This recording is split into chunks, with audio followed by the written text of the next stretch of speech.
Okay, so yes, we will give it continue. Okay, so we are going to study the gospel of Matthew, मत्ती रचित सुसमाचार की शुरुआत हम करने जा रहा है। 20 or 30 years after Jesus had gone back to heaven, a Jewish disciple named Matthew was inspired by the Spirit of God to write a book. प्रभु यीशु मसीह के जाने के बाद, यानी प्रभु यीशु मसीह इस जगत पर आया, मनुष्य का रूप धारण कर कर वो जगत पर आया, यहाँ पर उसने जीवन बिताया और यहाँ पर उसने मृत्यु को पाया, क्रूस पर चढ़ाया गया और मृत्यु को पाया, और उसके बाद तीसरा दिन वो जी उठा। तीसरा दिन जी उठने के बाद उसका स्वर्गारोहण हुआ। स्वर्गारोहण के बाद कितना दिन, 30 साल या 20 या 30 साल के बाद प्रभु यीशु मसीह का एक चेला रहा था जो 12 चेलों में से एक था, और वो चेला, उसको प्रेरणा हुआ, पवित्र आत्मा का प्रेरणा हुआ एक सुसमाचार लिखने का, वचन को लिखने का। सुसमाचार का मतलब क्या है? प्रभु यीशु मसीह के बारे में लिखने का, वो शुभ संदेश को लिखने का, प्रभु यीशु मसीह के कार्य विवरण को, वो जब इस जगत पर रहा उसके कार्य विवरण को समझाते हुए एक पुस्तक को लिखने का। और मत्ती रचित सुसमाचार उस प्रकार लिखा गया करके हम लोग देखा जाते हैं। We are seeing that after 20 or 30 years, after Jesus going back to heaven, 20 or 30 years later on to that, the disciple named Matthew, he's writing a book, he's writing a gospel, submitting all of the works done by Jesus, submitting all what Jesus had done in this earth, in this world. He's summoning everything, he's summarizing everything and bringing it unto us. Okay, so that's what the book of, or the gospel of Matthew. When it was written, I have said that it is after going back of Jesus Christ. प्रभु यीशु मसीह के जाने के बाद है। प्रभु यीशु मसीह करीब हम लोग मानते हैं, अनुमान करते हैं, इट्स लाइक AD 33 और AD 36 के बीच पे है। However it be, और उससे 20 या 30 साल बाद, 30 साल बाद it will be like AD 60 और AD 65 के बीच में, AD 60 और AD 65 के बीच में वो पुस्तक, उस पुस्तक को लिखा गया है करके हम लोग देख सकते हैं। ठीक है, AD 60 और AD 65 के बीच पर उस पुस्तक को लिखा गया है। Now, who wrote it? ये कैसा सवाल है? Who wrote it? किसने लिखा गया? अब मैंने पहले ही आपको कहा कि मत्ती रचित सुसमाचार को मत्ती ने लिखा है, लूका रचित सुसमाचार लूका ने लिखा है, पर ये एक सवाल है, किसने लिखा? अगर रोमियो का पुस्तक किसने लिखा, मैंने आपसे पूछा, या एफेसियों की पत्री किसने लिखा, यहूदा की पुस्तक किसने लिखा, याकूब की पत्री किसने लिखी, वहां पे सब एक व्यक्ति का नाम को दे रखा है। वहां पे सब एक व्यक्ति का नाम को दे रखा। एफेसियों का पत्री प्रेरित पौलुस के द्वारा लिखा गया है, तो प्रेरित पौलुस वहां पे कहता है। पर मत्ती रचित सुसमाचार पर, मत्ती रचित सुसमाचार पर ऐसे कहीं पर भी एक नाम को हम नहीं देखते। हाँ, ये मैंने, I the Matthew has written this book, ऐसा कहीं पर भी हम नहीं देखते। Nowhere in Matthew, in the book of Matthew, there is no statement regarding its author. So what we were studying that after Jesus ascension, और प्रभु यीशु मसीह के जाने के बाद, इस दुनिया से जाने के बाद, स्वर्गारोहण होने के बाद 30 साल बाद परमेश्वर के प्रभु यीशु मसीह के एक चेले के द्वारा लिखा गया हुआ पुस्तक है मत्ती रचित सुसमाचार। पर यह मत्ती रचित सुसमाचार के अंदर ऐसा एक भी स्टेटमेंट नहीं है जिसको संबोधित करता है कि मत्ती ने ही लिखा है। There is no statement such like that it points to Matthew, the gospel writer. But then from where we can understand this book is written by Matthew. अब हम कैसे सीखेंगे, नहीं तो कैसे समझेंगे कि ये मत्ती रचित सुसमाचार किसने लिखा है करके। Papias of Hierapolis, मैथ्यू, ये पैपियस ऑफ हियरापोलिस कौन है आप लोग अभी तक समझना चाहिए। पिछले साल जब हमने कलीसिया की इतिहास को सीखा, चर्च हिस्ट्री को सीखा, चर्च हिस्ट्री पर एक नाम आया था, पैपियस, आयरेनियस। ये सब कौन है? चर्च फादर्स है। चर्च फादर्स हम किसको कहते हैं? प्रभु यीशु मसीह ने कुछ लोगों को चुना और उन 12 लोगों को, चुने हुए 12 लोगों को हम क्या कहते हैं? उनको हम चेले लोग कहते हैं, डिसाइपल्स ऑफ जीसस क्राइस्ट कहते हैं। अब प्रभु यीशु मसीह चले गया, प्रेरितों का समय हुआ, चेले लोगों का समय हुआ। चेले लोगों के समय के बाद, उनके युग के बाद, उनकी पीढ़ी के बाद अगली पीढ़ी निकल कर आई, और वो पीढ़ी प्रभु यीशु मसीह के साथ नहीं पढ़ रहा था, वो लोग चेलों के साथ मिलते हुए सीख रहा था। तो आइरेनियस जो है, मेरे ख्याल से वो यूहन्ना जो प्रेरित है उनके साथ मिलते हुए उनसे सीख रहा था। मेरे ख्याल से मुझे आपको समझ पा रहा है, मैं ये विश्वास कर रहा हूं। आइरेनियस जो है वो एक चर्च फादर इसलिए बना, उनको चर्च फादर के नाम के साथ इसलिए संबोधित किया जाते हैं क्योंकि वो प्रेरित के साथ, प्रेरित के नीचे बैठकर उससे सब कुछ सीखा हुआ एक व्यक्ति है। और जिस वजह से हम उनको क्या कहते हैं? उनको हम एक चर्च फादर, कलीसिया के फादर कहते हैं। अब उसमें से एक है, चर्च फादर में से एक है पैपियस ऑफ हियरापोलिस, यानी वो लोग तीसरी पीढ़ी में, प्रभु यीशु मसीह के बाद, प्रभु यीशु मसीह को अगर हम पहली पीढ़ी कहे तो दूसरी पीढ़ी पर चेले लोग आते हैं, तीसरी पीढ़ी पर ये कलीसिया के पिता लोग, नहीं तो चर्च फादर्स, और इन सारे लोगों के बारे में हम देख सकते हैं। तो उसमें से एक व्यक्ति है पैपियस ऑफ हियरापोलिस, और उसने कहा है Matthew composed the oracles. Matthew composed the oracles, oracles का मतलब वचन। Matthew composed the oracles in the Hebrew language and everyone translated them as best he could. Okay, everyone translated them as best he could. Now, next one, hear this carefully. Irenaeus and Papias, sorry, it's not Irenaeus. Papias was under John the Apostles and who was learning from him.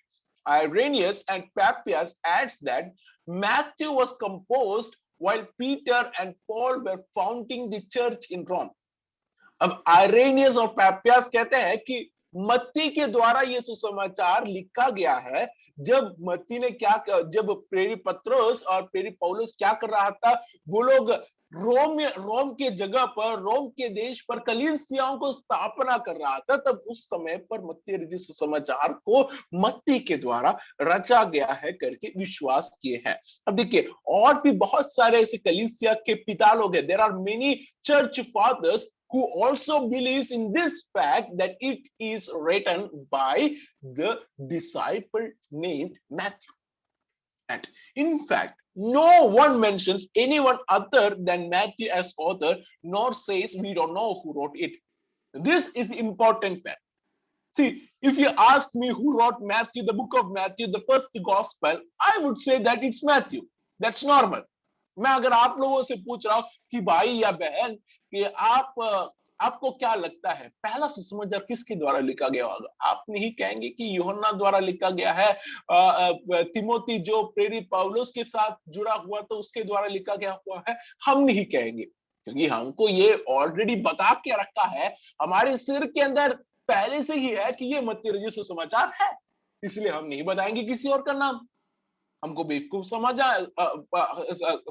के समान बताया जाएगा अगर हम किसी और का नाम बताए, पर ऐसा नहीं है। पहले समय पर जब मत्ती रचित सुसमाचार लिखने के बाद मत्ती तो चले गया और उसके बाद अगली पीढ़ी आई, हमने कहा चर्च फादर्स की पीढ़ी है।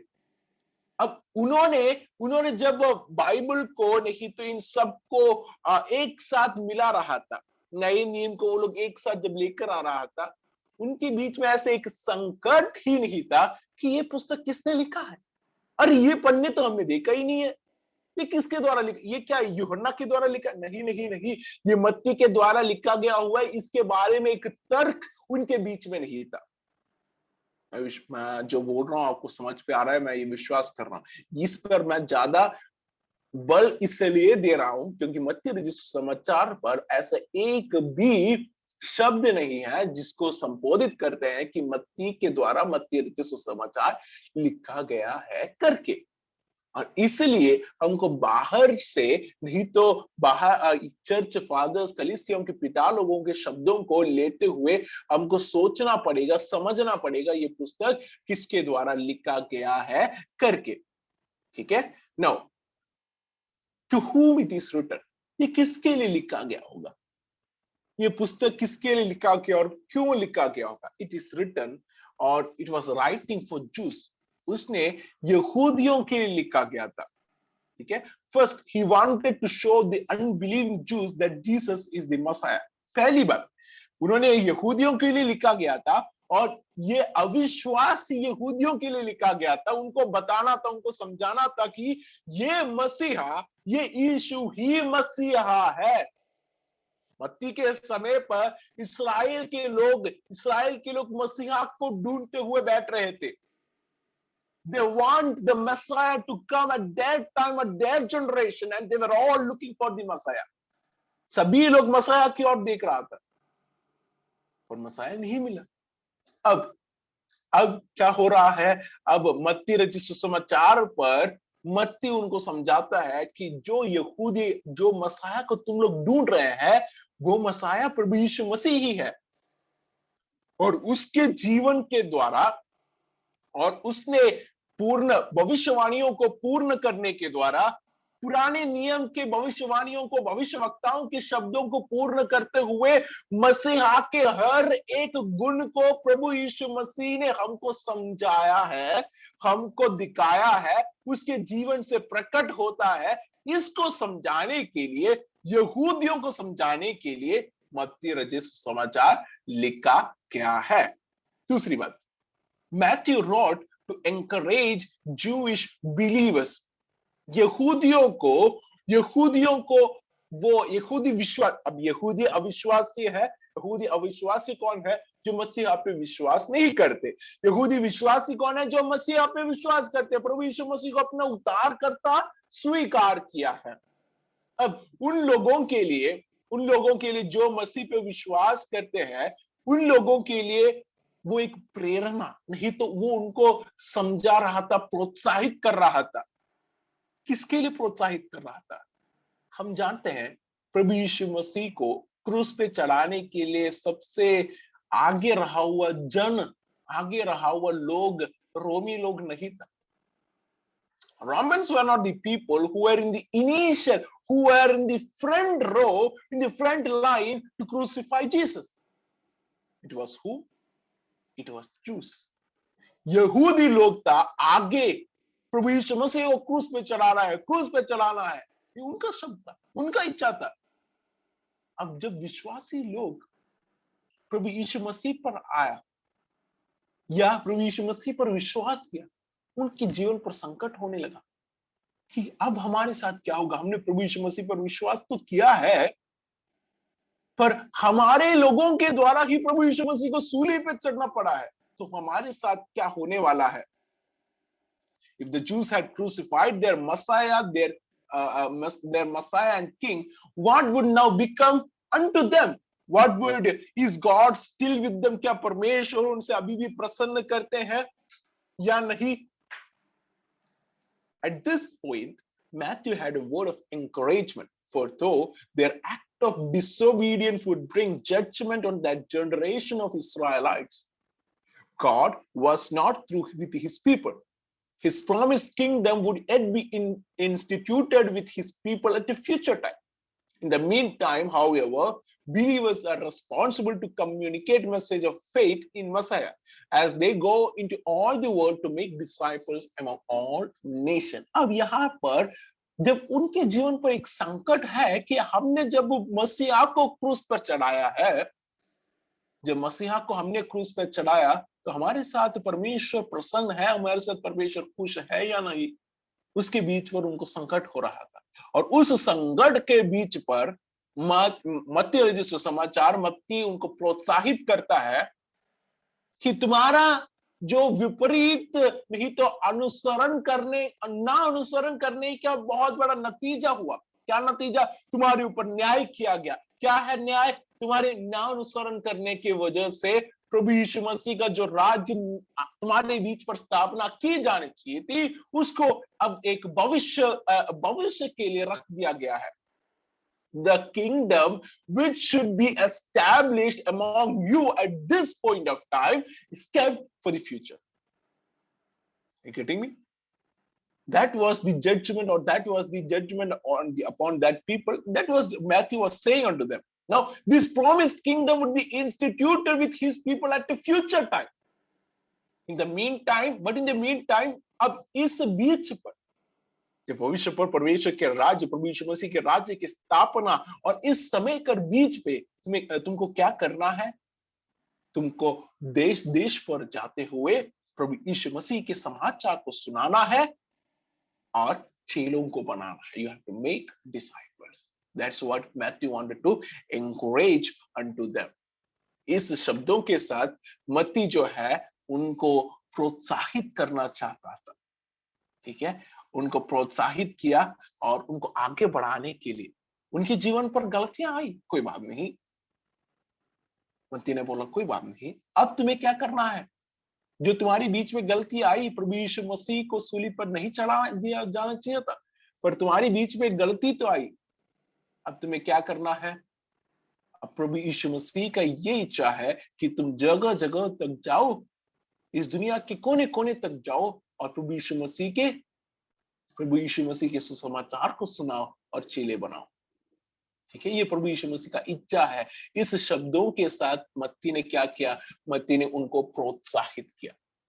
ठीक है, ये मत्ती के द्वारा उन लोगों के लिए प्रोत्साहन हुआ। अब एक और बात, इस बात को हम सीखते हुए हम लोग यहाँ पे रोकेंगे। The Holy Spirit used Matthew to accomplish 3 important tasks in the writing of his gospel. जब पवित्र आत्मा मत्ती रचित सुसमाचार मत्ती के द्वारा लिखवाया जा रहा था, लिखवाते वक्त 3 बातों को पवित्र आत्मा ने ध्यान रखा कि मत्ती के सुसमाचार के साथ उसका संपूर्ण हो। When Holy Spirit was making the or was using Matthew to write to write a gospel, he confirmed that he made sure that 3 things are accomplishing, or at least 3 things are accomplishing through this person or through this writing of gospel. क्या 3 चीजें हैं? पहली बात, the bridge builder, मत्ती रचित सुसमाचार एक नया पुस्तक को हमारे बीच पर रखा गया है। नया पुस्तक का मतलब, पुराने नियम उत्पत्ति के पुस्तक से शुरुआत होते हैं। उत्पत्ति हो गया, निर्गमन हो गया, the book of Old Testament is beginning by Genesis and then Exodus, Leviticus, Numbers, Deuteronomy, Joshua, Judges, Ruth, 1 Samuel, and it is going like that till Malachi. But how the New Testament is beginning? New Testament is beginning by the book of Matthew. Matthew के पुस्तक के साथ आरंभ हो रहा है। पर मेरे प्यारो, मैथ्यू नहीं है, नए नियम के अंदर सबसे पहला पुस्तक लिखा हुआ मैथ्यू का पुस्तक नहीं है। It's Matthew the one who wrote the first book in new testament. Chronologically means अगर हम लोग एक एक करके देखें दिनांक के अनुसार, okay, year wise if we are looking, किसने सबसे पहले पुस्तक लिखा है? या प्रेरित पौलुस ने गलातियों की पुस्तक को लिखा है, नहीं तो याकूब ने अपने पत्री को लिखा है। कौन सा पुस्तक? गलातियों की पत्री या याकूब की पत्री? ये दोनों में से कोई एक पहला लिखा है। अब आप लोग सोचिए, नया नियम की शुरुआत याकूब की पत्री से हो रहा है, याकूब की पत्री से हो रहा है। सोच लीजिए, पुराना नियम कहां पे अंत होता है? पुराना नियम मलाकी पर अंत होता है, जहां पे परमेश्वर कहता है कि तुमने क्या किया। मलाकी का पुस्तक कैसे अंत होता है? परमेश्वर मलाकी वहां के लोगों से पूछते हैं, तुम मेरे से प्रेम करते हैं, कहते हैं, और तुम इतने बेकार बलिदानों को लेकर आते हैं जो किसी को पसंद नहीं है। लोगों के बीच पर जिस बलिदानों को नहीं चाहिए उस बलिदान को परमेश्वर के लिए लेकर आते हैं, और तुम कहते हैं कि तुम मेरे से प्रेम करते हैं। Isn't it? The Malachi, in the book of Malachi, they were bringing all the wretched sacrifices unto God, and this is that they are loving God. And when God is saying that I have loved you, and they ask God, how you have loved us? जब परमेश्वर ने कहा कि मैं तुमसे प्रेम करता हूं, और तब तुमने मेरे से वापस पूछा तुम कैसे हमसे प्रेम करते? मलाकी का पुस्तक और मलाकी के पुस्तक के बाद एक अंधकार के साथ समाप्त होते हैं पुराने नियम। अब इस पुराने नियम अंधकार के साथ समाप्त होते हैं तो एक बत्ती जलना चाहिए, इस अंधकार पे एक दीपक जलना चाहिए, ज्योति निकलना चाहिए। ठीक है, ज्योति निकलना चाहिए। याकूब की पत्री प्रारंभ पर होता, नया नियम के प्रारंभ पर याकूब की पत्री होता, तो आपको लगता कि ये मत्ती रचित सुसमाचार जिस प्रकार एक बहुत बड़ा इतिहास को नहीं तो एक बहुत बड़ा दीपक को जला के हमारे बीच पे रखा है, उसके समान याकूब की पत्री रहता। अक्सर याकूब की पत्री पर बहुत सारी सीख हमको मिलती है, एक बहुत बड़ी शिक्षा मिलती है व्यवहारिक जीवन पर किस प्रकार नए नियम के विश्वासी लोग का चाल चलन होना चाहिए। सबसे अच्छी सीख याकूब की पत्री पर मिलते हैं, उसमें कोई संदेह नहीं है। पर सबसे प्रारंभ पर याकूब की पुस्तक नहीं होना चाहिए, है ना? और इसलिए पवित्र आत्मा मत्ती रचित सुसमाचार या मत्ती को प्रेरणा देते हुए मत्ती रचित सुसमाचार को लिखवाते हैं, और ये एक नया पुस्तक की ओर को, ओल्ड टेस्टमेंट न्यू टेस्टमेंट, नए नियम की एक नया पुस्तक की ओर को हमें लेकर जाते हैं। In fact, this book is not written at the beginning of New Testament period. नए नियम के काल पर सबसे पहले लिखा हुआ पुस्तक मत्ती रचित सुसमाचार नहीं है, पर फिर भी still the book of Matthew gives us a fresh thought or gives us a new beginning for a new book. एक नए पुस्तक के लिए कच्चा इंट्रोडक्शन के समान, एक दीपक अंधकार भरी हुई जगत पर एक दीपक के समान जलते हुए हमको दिखाई देते हैं। So the book of Gospel of Matthew, what we say, so that book was the New Testament. Okay, if a Bible reader were to jump from Malachi into Mark or Acts or Romans, he would be bewildered. वो उलझ जाता। अगर मलाकी की पुस्तक पढ़ने के बाद सीधा हम लोग याकूब की पत्री पे जाता तो एक थोड़ा बहुत उलझना पड़ता। पहले विश्वास में तो आना है, पहले प्रभु यीशु मसीह को तो देखना है, उसके बाद व्यवहारिक जीवन को हम बनाएंगे, isn't it? So the book of Matthew is very much important, or very much important to place in the first position of New Testament. Matthew's gospel is a bridge that leads us out of the Old Testament and into the New Testament. पुराने नियम से हमें लेते हुए नए नियम की ओर हमें ले जाने वाली पुस्तक है मत्ती रचित सुसमाचार। ठीक है, और हम यहाँ पे रोकेंगे, हम कल पढ़ेंगे कि पुराने नियम की ओल्ड टेस्टामेंट की व्यवस्था नहीं तो ओल्ड टेस्टामेंट की थीम क्या था, और उस थीम के साथ ये नए नियम की थीम और ये एक साथ कैसे जा पाते, इसको हम कल कंटिन्यूएशन पे रखेंगे। We'll continue this topic tomorrow, okay? And now we will be stopping by prayer, by word of prayer. And tomorrow we will meet again and we will study, we will continue our studies in the book of Matthew. Let's pray. Loving Lord, Heavenly Father, thanking God for this wonderful morning time you have given unto us to study your word of God and to know about the Gospel of Matthew in a short way, God, as it is written by your servant, by your influence, by your inspiration.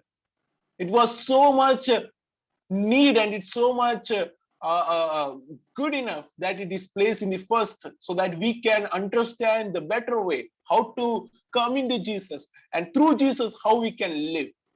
God, thank you for all of the blessing you have added upon our life. Submitting all the students and help all of the other teachers to teach unto them well and give us all grace from above, God. Asking this prayer in the matchless name of our Lord and Savior Jesus Christ's name. Amen. Amen.